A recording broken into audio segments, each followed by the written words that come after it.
റളിയല്ലാഹു അൻഹു മഴ കിട്ടുന്നപ്പോ തന്റെ തോട്ടിൽ കയറി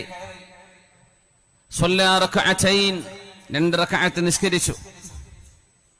എന്നിട്ട് അവിടെ നിന്ന് ഒരുപാട് നേരം അസ്തഗ്ഫിറുല്ലാഹൽ അദീം അസ്തഗ്ഫിറുല്ലാഹൽ അദീം അസ്തഗ്ഫിറുല്ലാഹൽ അദീം, സർവേശ്വരനായ സൃഷ്ടാവായ കാരുണ്യവാനെ, ചെയ്തു പോയ തെറ്റുകൾക്ക് മാപ്പ്,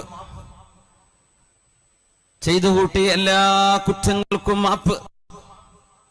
ആകാശത്ത് നിന്ന് നീ മഴ വർഷിപ്പിച്ചില്ലെങ്കിൽ ലഹലക്കത്തിൽ ഹവാമു വദ്ദവാബ്, ജീവജാലങ്ങളും മൃഗങ്ങളും പക്ഷികളും മനുഷ്യരുമെല്ലാം നശിച്ചു പോകും. റബ്ബേ, നീ നിന്റെ റഹ്മത്തിന്റെ കനിവ് നൽകിയില്ലെങ്കിൽ ഞങ്ങൾക്ക് മാപ്പുതാ, ഞങ്ങൾക്ക് പൊറുക്കേണമേ എന്ന് 2 റക്അത്ത് നിസ്കരിച്ച് അനസ് റളിയല്ലാഹു അൻഹു അവിടെ ഇരിക്കുമ്പോ ആളുകൾ ചോദിച്ചു, അനസേ, ഈ തോട്ടത്തിൽ ഇങ്ങനെ ഇരിക്കുകയാണോ, ഇവിടെ ഇരിക്കുകയാണോ നിങ്ങൾ ചെയ്യുന്നത്? അമാ സമിഅ്തും ഖൗലല്ലാഹി അലാ ലിസാനി നൂഹ്